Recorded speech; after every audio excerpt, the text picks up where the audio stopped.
Newsroom сайтын редакцад яг одоо өмгөөлөгч булгамаа ирсэн байна өдрийн мэндүрээ. Өдрийн мэндүрээ. Тэгэхээр 2024 оны 1 сард нэг ноцтой хэрэг гарсан. Тухайн үедээ олон нийтийг одоо цочрдуулж исэн юм хэрэг. Ер нь за үзэгчдээ эргэн сануулбал хамтран амьдрагч хөнөөж цогцыг ноходдон хайж өгсөн хэргийг цагдаагийн байгууллага шүүгэн шинжилгээний ерөнхий газар хар тамхитай тэмцэх газраас хамтран нууцын зэрэгэлд оруулан шалгаж байна.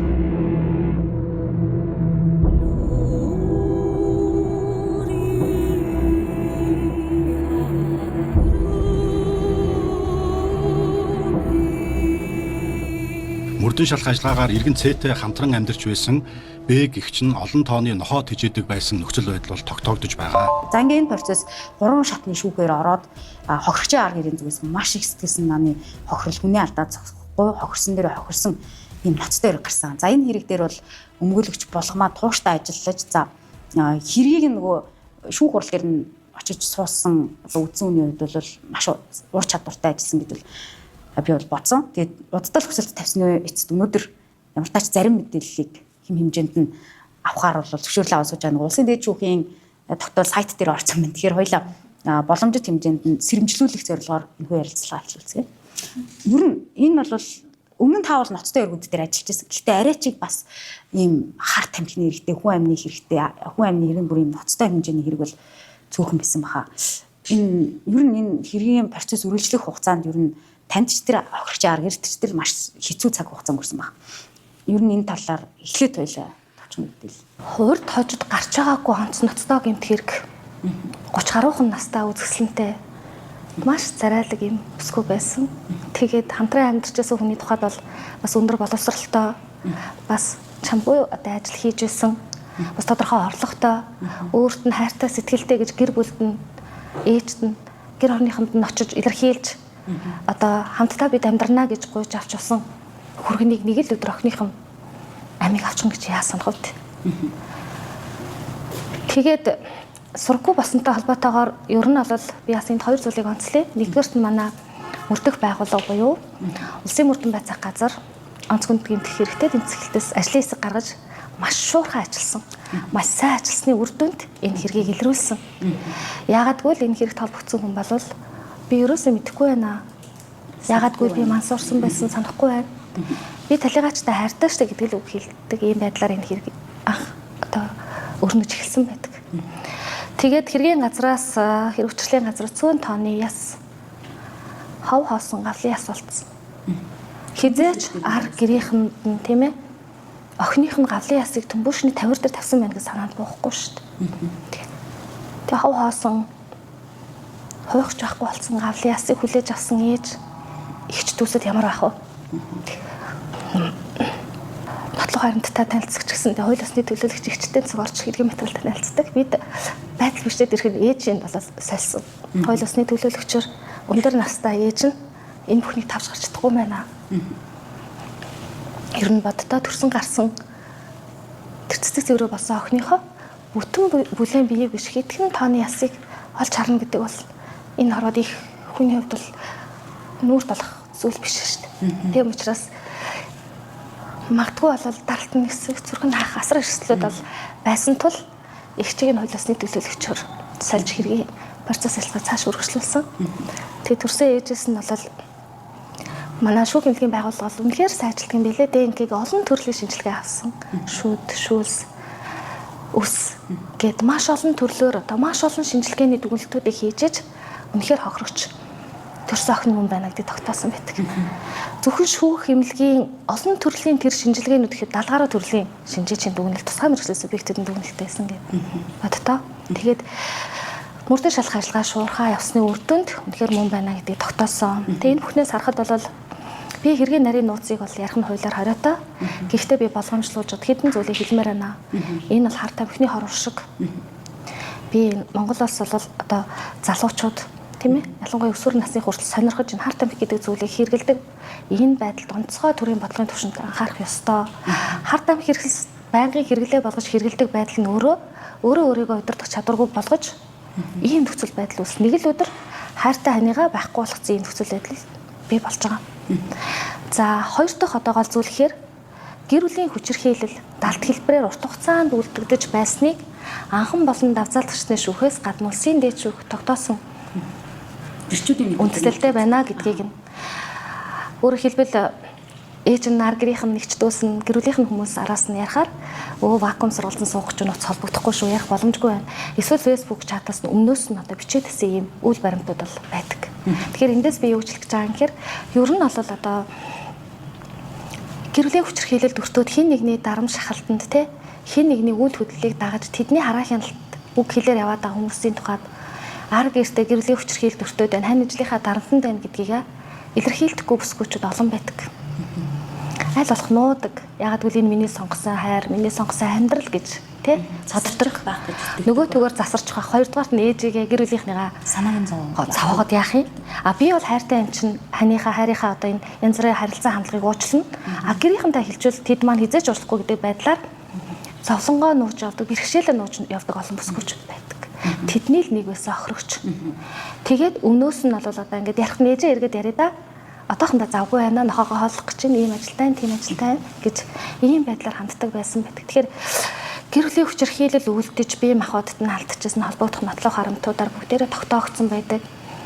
Түүнээс гадна маш олон гэрчүүдийн мэдүүлгүүдээр тогтоогдсон байдаг. Тийм учраас энэ гэр бүлийн хүчирхийллийн асуудал хүний эрх хэрэгжүүлээнд халдаад байгаа энэ асуудалд бол үнэхээр анхаарах шаардлагатай.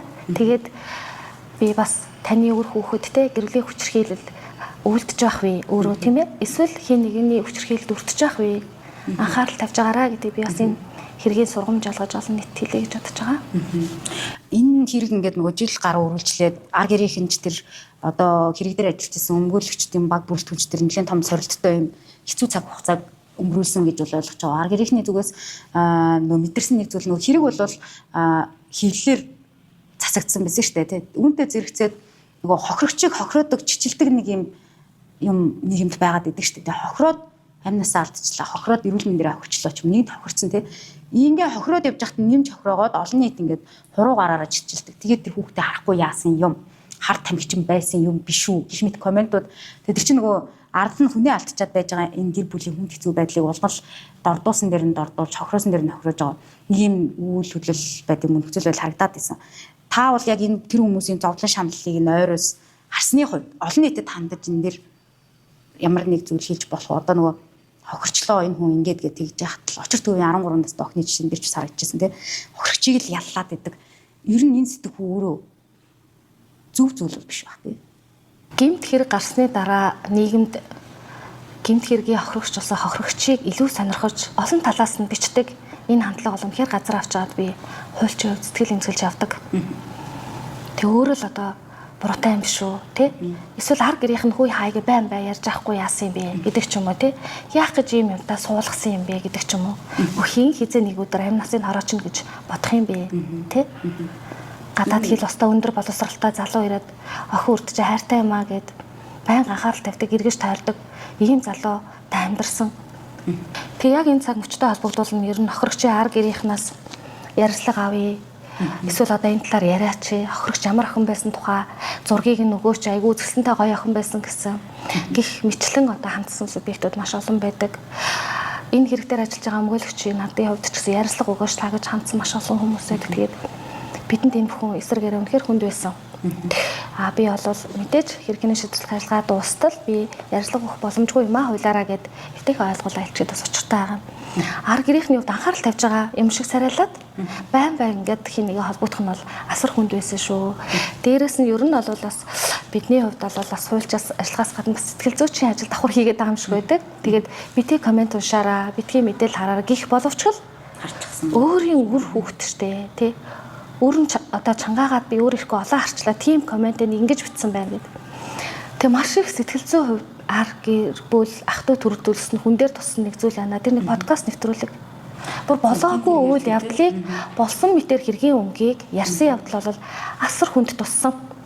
Тэгээд тэр талаар бол улсын мөрдөн байцаах газар бас ар гэрийнхэн хүсэлт гаргасан. Тэгээ би энэ ташрамд хэлэхэд яг хөө ер нь гэмт хэрэгээс нөхцөл байдалтай холбогдуулан урьдчилан сэргийлэх ч юм уу тийм ээ ямар нэгэн соён гээгэрүүлэх үүднээс болгоомжлуулах үүднээс гэмт хэрэгээ одоо бол нөхцөл байдлын талаар олон нийт мэдээлэл хүргэж болно. Тэнд цаана байгаа ар гэрийнхэн хайрлаач Хүний эрхийн мэдрэмжтэй байгаа чи. Хэргийн үйл баримтанд байхгүй зүйлийг битгий яриач. Яг л тийм үйл явдал болсон мэтээр одоо ярьж байгаа нь тэрийг сонсож байгаа сонсогчид залуучууд хүүхдүүдийн хувьд яана яг л үний юм байна гэсэн бодлого төрдөг. Мэдээж яг подкаст гэж хүргэж байгаа сайн талтай. Гэхдээ дараагийн нэвтрүүлгүүд дээр би анхаараасаа гэдгийг бүр онцлон дурдж хэлмээр. Шүүх шинжилгээний тухай хууль хэрэгжиж эхлэх удааг байна. Харцангуй нөгөө яг энэ гэмт хэргийн ертөнцийн юм уу те шинэ хэрэгжилж хийж байгаа хууль. Гэтэ энэ нөгөө маш олон хохирсон хүмүүст бол энэ маш чухал хууль байгаа гэдэг. Сэтгэл зүйн хохирол. Гэтэ яг хуулийн нам шаардлагатай нөгөө хохирогч нас барсан бол ар гэрийнхэнд нь одоо хамгийн дээд 80 сая төгрөг өгөх юм байна гэж хуулийн төслийн уншаад харж байсан. Тэгэхээр сая яг энэ хэрэг дээр бол тухайлбал энэ хууль хэрэглэгдсэн баха. Хохирогчийн ар гэр сэтгэл зүйн хохирол барагдуулах энэ процессын хууль юу нь яаж ашиглагдсан бэ? Анхаарах зүйлс. Шүүх эмнэлгийн тухай хуулийн 40-р зүйлд энэ гэмт хэргийн улмаас хохирогчоосоо хохирогчийн сэтгцэд учирсан одоо гим хор уршгийг 5 зэрэглэлээр тогтоож өгдөг болсон энэ одоо зохицуулт бол манай эрүүгийн эрх зүйн салбарт бол маш одоо дэвшилттэй зүйл болсон. Гэхдээ бодит амьдрал дээр хэрэгжилт харилцан адилгүй буюу хангалттай түвшний биш байдаг. Зарим тохиолдолд за энэ гэмт хэргийн тухайд бол нэгэнт бол амь хохирогч насарсан хүний амьнаас хүний амьдралыг мөнгөөр үнэлэхийн арга байхгүй тийм ээ. Гэхдээ тодорхой хэмжээгээр одоос тогтоохон зүйтэй гэж хуульчилж өгсөн сайшаалтай хэдий ч яг одоо улсын дээдшүүхээс эцэлсэн шийдвэрлэхдээ анхан болон давзалчдын шүүхээс сэтгцэж учирсан гим хорыг тогтоосон атал улсын дээдшүүхтэр энийг иргэний журмаар нэхэмжлэх эрх нь нээлттэй гэдэг байдлаар буюу хууль ёсны хохирогчийн төлөөлөгч нь сэтгцэд учирсан гим хорын зэрэглэл заавал тогтоох ёстой гэдэг байдлаар шийдсэн нь ар гэрийнхэн бол гомдолтой байдаг. Гомдолтой байгаа. Ер нь бол одоо сэтгцэд учирсан гим хорын асуудлыг 5 зэрэглэлээр шүүх эмнэлгийн одоо мэргэжлийн тусгай мэргэжлийн субъектууд бол шийдэж байгаа. Цаашдаа боловсронгуй олгоо асуудал байгаа юм. Жишээлбэл гэмт хэргийн хохирогчулсан хүүхдийг сэтгцэд учирсан гим хорыг тогтоолохоор сэтгцийн эмч нартай уулзалтанд оруулахдаа өмгөөлөгчийн ч оруулдаггүй, хууль ёсны төлөөлөгчийн ч оруулдаггүй. Ингэж болохгүй. Хүүхэд гэдэг бол эрх зүйн бүрэн чадамжгүй. Тэмээ хэлж ярьж байгаа зүйлийнх нь хажууд бол заавал хин нэгэн буюу эрх зүйн бүрэн чадамжтай субъект байх ёстой. Хэрэг хянан шийдвэрлэх ажиллагааны бүхий шатанд өмгөөлөгч тэр хууль ёсны төлөөлөгч нь хүүхдийн дэргэд байх хуульчлагдсан атал шүүх эмнэлгийн дүгнэлтийг гаргахдаа ганцаараа нь оруулаад тэр хэргийн тухай дахин яриулдаг нь өөрөө хүний эрхийн настай зөрчлөөс агуулаад байгаа. Тэгэхээр яг энэтэй агаар нэг адил хууль ёсны төлөөлөгчийн одоо хувьд бас сэтгцэд учирсан гим хорыг зэрэглэлийг тогтоох ёстой гэж байгаа нь нэг талаар одоо бас л хүндхэн асуудал байгааз дахиад нөгөө шахаад таван туулж тогтоолгүй яг уу 5 зэрэглэлээр тогтоодог. За магадгүй 3 ч юм уу 2 ч юм аагийн гаргахад яагаад 2 3 гэж бүхэл бүтэн бид нар хүнээ алдчихаа тий. Насан туршийн энэ зовлонгоо гэтэлж чадахгүй хүнд байдалтай байна шүү дээ. Гэдэг байдлаар хандах гэхээр хаана давзаалтах юм бэ? Энэ тухай зохицуулт хүртэл байхгүй байгаа зэрэг нөхцөл байдал байгаа. Тэгэхээр ер нь одоо эрүүгийн хэрэгүүд дээр шүүхтэр зарим тохиолдолд бол одоо мөрдөгчийн тогтоолоор шүүх эмнэлэгт хандаад сэтгцэд учирсан гим хорыг тогтоолгож байна. Гэхдээ Монгол улсад гарч байгаа яг хууль засан тэр эрүүгийн хэрэгүүдийн хохирогч болгон сэтгцэд учирсан гим хорыг тогтоолох гэхээр асар очор дараалттай байдаг. Энэ чиглэлийн мэргэжлийн субъектууд боловсон хүчнийхээ асуудлыг бид бодлогын түвшинд шийдэж чадаагүйгээр хуульд нэмэлт өөрчлөлт оруулсан байдгийн билээ. Энийг бол ер нь цаашдаа бодох хэрэгтэй асуудал, шийдэх ёстой асуудал. Тэгээд дийлэнхтэй эрүүгийн хэрэгүүдээр иргэний журмаар нэхэмжлэх эрхийг нээлттэй орхиж байгаа нь хохирогчороо л үлдэж байна. Нийгмийн бүүлийг дүртэж байна. Дахиад сэтгцэд учирсан гим хор тэр гэмт хэргийн чи араас дээр ээж эгч төс бүгдээрээ бүтэн жилжингээл ажил төрлөө орхиод араас нь яваад нэг хэсэгтээ ер нь гэмт хэргийн хохирогч нарын хувьд ар гэрийн амьдрал зогсон байдалд ортгоо шүү дээ. Ажил төрлөө орхидог, санхүү эдийн засгаар хямардаг, сэтгэлийн хүчээ алддаг, амьдрах итгэлээ алддаг. Энэ бүхнийг их бодиттой шийддэг байх хэрэгтэй. Нэгэнт л гэмт хэргийн улмаас хин нэгний алтай ам охирсон бол маш тодорхой одоо ямар нэгэн шинжээчийн дүгнэлт хідэн үе шат амжихгүйгээр шийддэг ийм л хүн зөртөлгүй зохицуулт үнэхээр өгүүлэгдэж байгаа. Энэ нөхцөл байдал яг энэ хэрэг дээр мөн л ажиглагдсан. 24 оны 1 сарын 18-наас 22-ны үеэсэд хохирогч амиа алдчихэ гэж хуулийн байгууллага тогтоосон байдаг. Тэгээ энэ хэрэг анхан шатны шүүхээс давзаалдах шатны шүүх улсын дээд шүүхэд 2025 оны буюу энэ оны 4 сарын 16-нд бүх шатны шүүхээр эцэслэн шийдвэрлэгдсэн. Ер нь одоо охид эмэгтэйчүүд эрхийг хамгаалах чиглэлээр хохирогчийн эрхийг хамгаалах чиглэлээр олон жил бас олон хүнд гэмт хэрэгүүд дээр ажиллаж байсан. Тэгээд энэ гэмт хэргийн мөрдөн шалгах ажиллагаа хэрхэн шийдвэрлэх ажиллагаа дуустал ар гэрийнхэнтэй цуг би хамтдаа маш их сэтгэлийн хүч, сэтгэлийн хатах шаардсан онцлог байсан. Тэгээ бүх шатны шүүхээр эцэслэн шийдвэрлэх цаг мөчид шүүхийн одоо шүүх хуралдааныг нээлттэй явуулнаа, шин журам гарсан гэдэг асуудал хүндсэн. Тэгээд ээж болон нэг чаар гэрийнхний зүгээс маш эмзэг хүнд туссан. Би энийг яагаад онцолж байгаа юм гэхээр ерөн шүүн таслах ажиллагааг нэг талаараа нээлттэй байлгая гэх боловч хүн нэг л амьдарч байгаа. Үр хүүхдээ яаж зовж шаналж тарчлан амиа алдсан тэр цаг мөчийг Монгол орон даяар нээлттэй хүргэхийг хүсэв. Тийм учраас дээд шүүхийн одоо хуралдаа эхлэхийн өмнөхөн зөвхөн нээлтт эхний одоо хэсгийг нь бол нээлттэй явуулаад үндс хэсгийг хаалттай явуулах хүсэлтийг гаргасан. Тэгээд гол асуудал бол Монгол улсын үндсэн хуулиас илүү давсан, хуулиас илүү давсан чурам гэж байж болохгүй. Хүний халдшгүй хүний нууцыг бид хүндэтгэх ёстой. Монгол улсын нэгдээ орсон олон улсын гэрээ конвенц, хүний эрхийн түгээмэл тунхаглал, хүний халдшгүй эрх нууцын асуудал маш тулгуур зарчимд ордог. Тийм учраас улсын дээд шүүхээс нээлттэй явуулна гэдэг энэ журам зарчим хүртэл арга гэрийнхэнд асар том сэтгэлийн дарамтыг хүчээсэн гэдэг би онцлохыг хүсэж байна.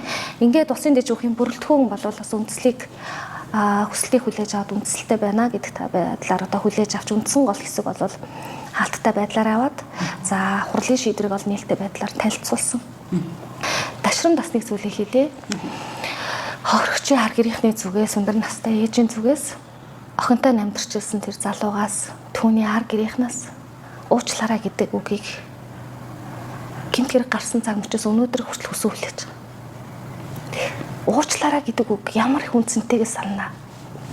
Мөнгөлөгчөө уучлаарай гэдэг үгийг хэлчихвэл ядаж би нэг жоохон ч гэсэн сэтгэлд гэрэл гэж охин минь ээж чиний араас те чиний зөрчигдсөн эрхийн араас чадлаараа хичээсэн шүү гэж жоохон ч гэсэн сэтгэл гимээр байна гэж хэлжсэн өндөр настай хүний үг надад гол сурдаг.